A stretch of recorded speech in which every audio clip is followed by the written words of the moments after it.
Hello. Today we're going to be creating some Warrior Cats OCs from randomized color palettes. If you've been on my channel in the last few months or so, then you might have noticed that I have been suffering with some art block and haven't really been able to draw anything. This challenge that I'm doing was born to try and help myself get through this art block and channel some creativity so that I could just draw something. Before we get into any of the drawing, I'm just gonna kind of go over like some of the rules and like logistics that I use for the challenge in case you want to like do it yourself. I found a random palette generator online. There are so many places where you can find one, like different websites and different like randomizer websites that have different palettes. I know personally I found a random one on Perchance. So obviously you could just look up Perchance like color palette generators and find a bunch. I looked for one that had like 5 total colors so that I could get a decent selection, and I think the one I used was like realistic colors or like one specific for like warrior cats. I don't know. I'm sure someone out there can find it. And I kept randomizing until I found ones that I thought I could make a design for. I didn't pick like the first like 5 that I picked, like that I rolled for. I just picked what I felt comfortable doing, because again, this was a challenge that I was doing to be positive and feel better about my artwork. I was not going to hurt or limit myself in ways that I didn't feel comfortable. The more specific like rules that I followed is that at least one of the colors on the palette I would use for like a pelt color. At least one of the colors could be used for eyes. I know not many of them got eye colors directly from the palette. And I allowed myself an extra design element or accessory, and that I only used one color for those if I added it. I can use extra colors as well. I wasn't going to limit myself to just the 5, but I did need to use all 5 that were in the generator. If you want to do this challenge for yourself, you can pick and choose and change all the rules that I stated and it should be on the screen. I personally just tried to use 3 colors for the pelt, 1 color for the eyes, and whatever I had left over, if I couldn't fit it into either of those 2 categories, I just used for like an accessory. Any like nose, scar, or like paw pad colors were kind of just chosen randomly after the fact. I didn't like get a lot of pinks from the palette. Now, onto the palettes. I picked 10 randomized ones that I thought I could feasibly turn into a design. Of those 10, I picked the 5 strongest, and of these strongest like ideas, I didn't even touch doing art yet. I took them, I wrote down the ideas that I had for them, like what the colors initially spoke to me as, and then after I had a direction to go into, I started with sketching. The first design is this is beautiful one that should be on screen. I immediately started thinking of like a calico cat, just because that would use up the black, white, and either a yellow or ginger. As you can see that in the sketches, I decided on going for ginger, and that I would use yellow for flowers, and the blue went straight into an eye color because I ran out of space for it. Now, this is kind of where the designs become a little bit deeper. I did the sketches that you can see on the screen to try and like take whatever was in my mind and slap it onto a canvas. I don't usually like do sketches beforehand. I kind of just go straight into a final design. But at the time that I was doing this, I could not be bothered to spend time doing artwork, so I just made whatever super rush, super loose, and I really wasn't trying to come up with anything specific. I just wanted to put this character on paper, figure out kind of what pelt pattern, what fur length or texture and like body type I think really spoke to me. And I played around with a lot of these in all three designs, and that was something that it'll translate through all the sketches for other characters as well, because I just really wasn't certain. Wanted to play around with shape language. This one in particular I loved. I did these sketches back in January, so I've definitely been more confident between the sketches and the footage you'll see. And also in between that time, I went back and created a bit of personality, history, just added some details to this character to really make them come to life. So on to the footage. This first cat is Sunnytoad. She is an elder in her respective clan and was once a super plump and fluffy kitty. She probably got her name because she was so round that she was jokingly confused for a toad. But as an old lady, she's not as sunny as her name suggests, and she's become a lot more realistic as the years wear on. She's hardworking and caring for her clan, but has had her fair share of difficulties and sadness. I imagine she probably puts these flowers in her pelt to remind her of happier things, and that she also lets the kids of the clan help her put flowers in when she wants to change them out. I was actually feeling really good with Sunnytoad's drawing, like really good. And I think this is one of the first drawings that I had done in a while, besides another one for a video that I'm working on. Should be coming eventually.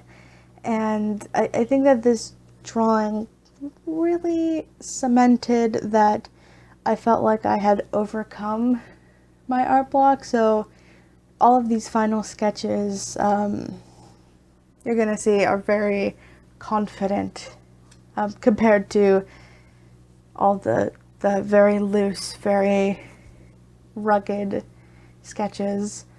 For her design, Sunnytoad took the bottom right of the sketches with the fur length, that being longer, and the pelt design, that being white underbelly and more face striking with the ginger. I really liked the longer fur on her and just where the markings are placed. I think they were just the best overall. The flowers on the spine felt like the best choice in my mind, but I probably, if I got another pass at this, would have also liked to see a thick mane of flowers that's like in the top right sketch. Could have also been something to do. From the left sketch, I really liked the body type. As you can probably see, Sunnytoad in my mind was always going to be like a thicker, rounder cat. Whether this is just like her fur or her body, I just wanted a huge silhouette, and I think I really achieved that. She's battered and pretty scarred in a few places, but is still physically strong. Like a lot of older cats, though, she's gotten a lot skinnier during her time as a senior warrior and elder, so she's thinned up, and a lot of her scars are a little bit easier to see. I think I'm really fond of Sunnytoad's design, and I'm just really pleased with how it turned out. I don't think it's my favorite of the bunch, but it's a well-loved design, and I definitely think that for the first thing that I drew in a while that I felt confident with, it's very solid. Moving on to the second palette, I immediately had ideas. I thought of a white cat with ginger and gray tabby patches and just like immediately jumped into sketches. Now with the sketches, they're all virtually the same. We all have a thinner, tall, fluffy design to them, and the only thing I really experimented with was different eye colors, where the patches were, and just how the fluff and fur was going to spike in certain directions. Really not too varied between each design. But moving immediately into the footage, this cat is a clan queen known as Swift-Tongue. She is very proud of herself and likes to make fun of everybody, but hides it behind calling it jokes. Her time is mostly spent doing one of two things. Either it's making very personal and annoying jokes to insult her clanmates, or it's snoozing in the sun. Swift-Tongue has earned her name due to her spunky behavior as a kit, but she's become far more sassy as an apprentice and warrior. She got her warrior name after her quips and remarks about her clanmates and how quick she's been to insert herself into any conversation. Swift-Tongue's design came together insanely well. It's closest to the top right design with the same exact colorations and markings as well as very similar fur. She gets a lot of the left design's neck fluff as well as two different color eyes because I thought it would be neat with the dual color tabby patches. All in all, I don't have a lot to say about her design and Swift-Tongue in general. I didn't come up with a lot of like lore or background for these characters, so I don't really have anything to add. From sketch to final drawing, Swift-Tongue just came together super well and is satisfying. I mean, she's this judgy, annoying lady, and I love her so much. I really bet she'd be like a soccer mom to her kits whenever they're born, and it would make them pretty equally egotistical. And all in all, I think her design just really fits. I can see her judging me from afar. The third character design has this beautiful, cool, like brown and green color palette. I was just ready, okay? I was just ready to make another dark brown tabby with green eyes, but I wanted to use a little bit of flair. We got these two greens, so I wanted to put one of those greens to good use. When it came to the sketches, I was very ready to make this cat like super fluffy with like a bunch of leaf litter and like moss scraps and like dust in their fur, and that these sketches were just merely a formality, okay? That I was going to use this as time to get the tabby patches down, and I was just going to experiment with the type of greenery that was, being seen for fun. This was fun, okay? This was, I already had the final design in mind that I was gonna do, and I really thought this was just a little bit of practice, as I said, a mere formality, and I was so wrong. I was so certain in my initial design, and I was just going to like blast through these sketches. Like, I wasn't even gonna do these sketches. I was like not gonna do these sketches at all, but I thought that'd be weird because I didn't want, one design to not have sketches. Like, I was so confident, but I didn't want to throw off the balance of the video, so I was like, fine, we're just gonna throw 3 sketches out there. We're just gonna have, this show up. And I fell in love with these designs, and I changed my mind so quickly about what I wanted. Into the final design, immediately you can see that I took my big fluffy cat and I turned him into a thin little guy. Okay, I took all his fluffiness away. I gave him thin fur, and I love it. He looks great. Okay, I just stepped away from the big fluffy cat and I came up to this very thin, like short furred cat. Beautiful. I loved it. Gorgeous. Okay, translating this design from the it's the top rights design, what was so fun to me. I just one for one like took the fur padding, took the body, slapped it over, just finalized that design, but took away the greenery. I wasn't satisfied with like the green. I really liked the left sketches moss design. I thought that was so much better. Like, to me, that screamed like this cat went swimming in like pond scum or just like covered in like moss and lichen, and it's now clinging to their fur and their paws, and it's just this difficult mess to clean out. Oh, gorgeous. Okay, love it. Love this so much. All of this created probably, I'm not gonna say probably, definitely my favorite cat of this bunch. Here is the rational and bold medicine cat, Mossybranch. He is a restless and private guy spending long hours out on the clan territory instead of interacting with his clan. He might be restless and likes to be constantly moving about, but he's pretty slow and doesn't spend a lot of time with something that he thinks is worthless, like grooming himself.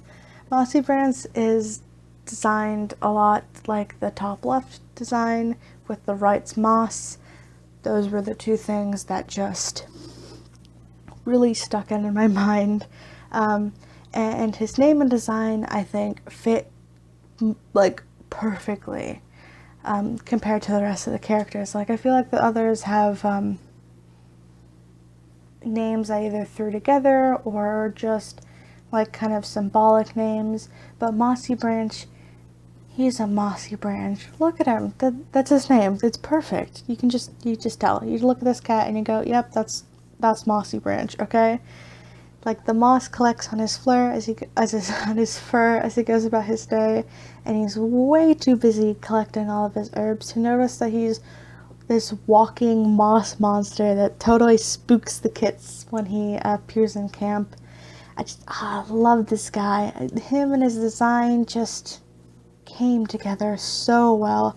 And if you told me when I was initially putting my design together that the final would not be a fluffy cat with leaf litter, I would have been in such denial. Okay, the journey of the design is probably my favorite part of it. Like, the final design is pretty, but I think the journey of like telling myself to don't get married to your initial design is such like an artist journey. Okay, I love this messy busybody medicine cat apprentice. I love him so much. He's just stolen my heart and super satisfying. Look at his feet. I could spend hours talking about him, but unfortunately we have to go into the next design. The next design is where I think I hit my first roadblock in just general lack of creativity. I really like the blues in this design, but the red threw me off, okay? Not gonna lie, threw me off. I know that when it came to putting the ideas together for these designs, I didn't want every single one of them to have like an additional design element. I think I really lucked out with Swift Tongue by just not having that, so I didn't have to feel guilty for using this red. And I really did not want to use it as like a pelt color or an eye color because I knew I wouldn't like it. I could just tell I wasn't gonna like the red in like an eye color or a pelt color. I knew would it have to be? And you can see in the sketches, like, it's pretty obvious. It's a kitty cat covered in blood, okay? That's it. I was so thrilled with this design feature initially. I was like, yeah, blood, it's cool. So many options. The splatter, nope. I was so thrilled with making a cat that is a killer or violent or, you know, just something else along those lines. But when I immediately started sketching, I was limited. I felt immediately limited. I would have loved to have thrown blood somewhere on this character, and none of it feels good to me, okay? I was not fond of the blood. I was not fond of the red color. I felt like the rest of the colors, they're all these blues, right? And I can make a really interesting design with that, but not the blood, okay? Not the blood. Just wasn't, like, besides the blood, I really wanted to use a color point cat. Like, if you haven't noticed at this point, I was going for a variety of fur patterns to avoid the monotony of, like, 5 really boring tabby cats. And my sketches kind of only picked between, like, what kind of patterns and, like, how much or little of those colors that I was going to use. Like, all of them were going to be kind of general, like, oh, tabby or spotted or calico or, you know, and color point came up for this. And I just, you know, it's color point, right? Oh, but the blood threw me off. You know, I'm just going to get into the final. This character's name is Frozenstar. He's a vicious and selfish leader that rules his clan with an iron, or more specific, bloody fist. As a leader, he's all for petty battles with the other clans around him, and he's not really fond of outsiders that challenge or threaten his clan. You know, sure, he likes his clan, but he more enjoys being in control and keeping his entire clan walking on dangerously thin ice as they try not to get on his bad side. My final design was pretty easily translated from the top right, with the sharp features and a design based in triangles or diamonds. I also really liked the blood on the face and the paws. It just, you know, felt the most solid, and that felt very Frozenstar to me. Like he had just struck someone and the blood splattered on his face. While I think it's a solid design, I'm pretty sure I could have cleaned this up better. Like, it's fine. I just felt like I could have just tightened up the shape language, you know, made him a bit sharper, made him a bit more triangle. If you can't tell at this point, Frozenstar is not my favorite, and he sits in last place for all the designs in this video. So sorry, bud, but you're fifth in my heart. While it came together, the easiest translated from early concept to sketch to final, super smooth, I'm just not sure that sticking with my initial concept was a perfect idea. Maybe I'm just coming off of how much I really loved Mossybranch and like how much change from my initial concept there was that made me fall in love with the design, and then immediately after I get Frozenstar and it's like, this guy's not giving me the same pizzazz. And I'm sure someone in this video is probably very fond of this design and thinks it's my best design and loves Frozenstar, and personally, I don't really care for him that much. I think it's a great design. He's just okay to me. I personally much enjoy Frozenstar's like little personality background details that I gave him, more so than his design. He's an egotistical and brutal leader that has a large kill streak and is much more dangerous than most of the predators that attack the clans. He's always greedy for prey, territory support, and blood. I don't think that there are many cats in his clan that are supportive of his rule, and don't say anything about his cruelty to avoid being gutted or publicly humiliated. Frozenstar has little outward support, and any of his supporters are either someone he's manipulated, or they're somebody who is of a similar mindset to him. For a bit of funny lore, I imagine that Frozenstar is actually the father of Swift-Tongue's kits. That is, if these cats are all in the same clan. I wasn't sure of that while putting this video together, so as you can see, I don't have an allegiance or like clan name or even where these guys are because I didn't know. Little funny background detail. And finally, we're looking at the last palette and the last design. Huzzah, almost done. The last fur design I wanted to do was something spotted, so I just threw together a grayish brown spotted cat. While this design should have really felt like just smashing the colors and the spotted cat design together, I was actually pretty excited to experiment with the placement of spots, how we can use this white color, and just overall like the creativity that I can get with this. As you can see, I played around a lot. Actually pretty happy with this. We got big spots, limited spots around the legs, and a spotted tabby cat that I think are all three really good design directions that I could have gone.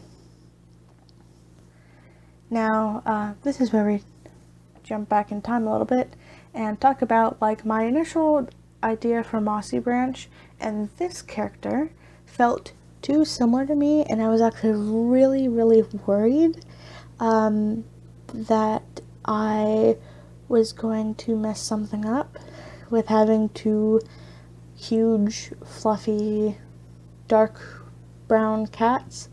So I tried to lean more towards a thinner, spiky, and fluffy only in certain places instead of just big ball of fluff design. Because I did the sketches before I did any of the final drawings. Clearly, because we know what Mossybranch looks like, I didn't have to worry about that. So after that, I allowed myself to ignore the pressure that I would have had with trying to make these two characters look different. I really thought hard about this design and trying to do something interesting and fun, especially with while I was doing the sketch, trying to differentiate two similar looking characters. I thought that a missing body part, like one of the legs, was gonna be like an obvious easy way to differentiate. Look, this one's four-legged, this one's three-legged. But I ended up going for like a torn ear instead. I thought it was a safer choice, but instead of accidentally messing up a limb that would be missing on a cat, maybe he just loses it later in an accident in his story. I'll talk about that in a minute.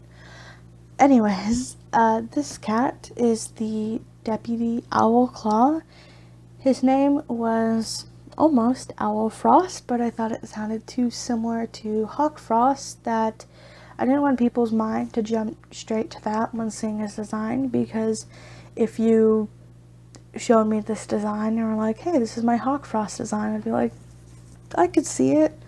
The palette also could pass for a Hawkfrost design. I think if you told me to make a Hawkfrost design with this palette, I would have done so easily. It feels very Hawkfrost to me.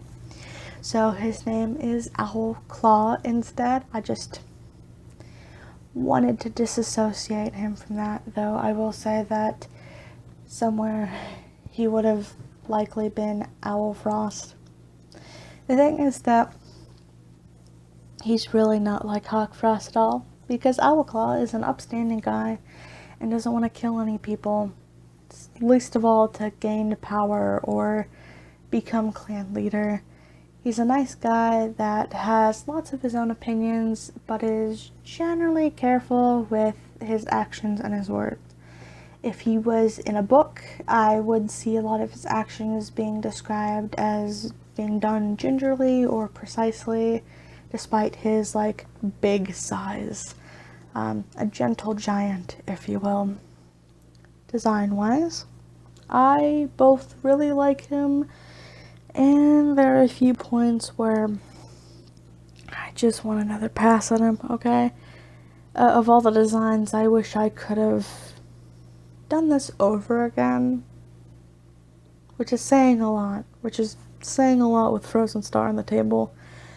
Like I said before, I kind of opted out of drawing him with a missing leg, but I would have loved to see a more finalized design with that injury. I think it would have been really great. Maybe he was careless when he was younger and he lost his paw in a bear trap, and now he's overly careful with all the choices he makes. Would have been interesting. Or maybe he loses it while he's a warrior, and then his resilience is why he's deputy or something. I don't know. Someone out there could make up a lore for me instead. Something else that bothers me about Owlclaw's design is the spots. Just a little bit. They bother me just a little bit. It's a really solid design, but smaller and more frequent dots would have been more preferable to me. I think I was excited just to be like so close to done with the artwork of this video that I just sped through it and didn't really care. I generally think that you can see what I was trying to go for anyway, so I'm not going to go back and touch this up, mostly because I don't have the time for that, okay?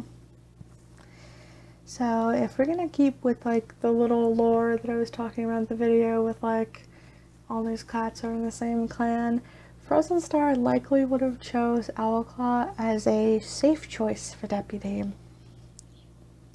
See, because he's not threatening, and he's just got such a nice guy as deputy, okay? Owlclaw definitely manages all of the duties that like deal directly with his clan members, like organizing patrols, figuring out who's going to mentor who, making sure that the apprentices are trained properly.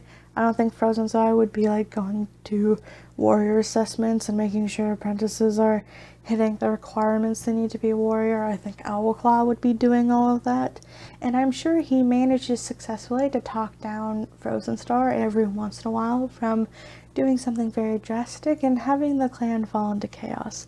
I think that Owlclaw is a good choice to just keep the clan alive, and I don't think he's specifically doing this because he supports Frozenstar. I think he's doing this specifically because he doesn't want to see everything fall apart. Like, he just wants to do his job, and he does a really good job at holding the clan together, but he also does a really good job of holding his tongue and all of his real opinions to himself. Like, if he said what was really on his mind, he would be exiled or sent to Star Clan. So, this video took a lot out of me, okay? Not gonna lie. This video I started back in January to try and help me get out of a mental funk and some art block. Did it help? Sure. I would say that it helped me get more creative and allowed me to have some room for fun with my artwork. The first two sketches, those being Sunnytoad and Swifttongue, were made while it was an art block, and they were a huge struggle. Mossybranch was about 45 days after that, when I was still like half in, half out. It was okay to finish the drawing, but wasn't feeling so confident. I had done a few pieces in between there, so I was feeling okay doing art. And both Frozenstar and Owlclaw were done a month after that, when I was feeling a lot better and feeling more confident, able to push through art. In between all of that, I was working on other videos and just trying to push myself through art blocks. So, you know, while I don't attribute this one challenge to helping getting my love for art back, the final designs were a breath of fresh air. Sunnytoad's final design in particular was what I think firmly convinced me that I had seen the light at the end of my art block tunnel.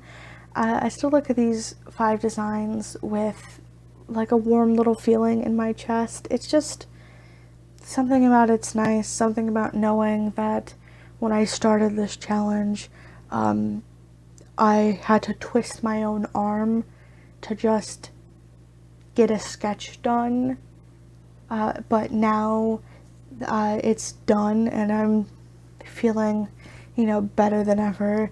It does give me a very satisfied feeling.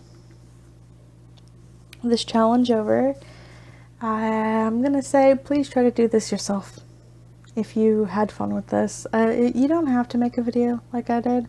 Just challenge yourself to take a look at these goofy color generators. It's really fun, and I'm sure that I'm not the only person that can look at it and find a fun design to do. I think it's generally like a good little design based challenge that you could probably spend some hours on if you have like a free afternoon or something like that. I know I had a lot of fun with this video, and I would love to do another challenge video soon. Honestly, another one is cooking up. That one is going to take a whole lot more time, so if you're curious, stick around, and thanks for watching. This was a blast, and have a good day.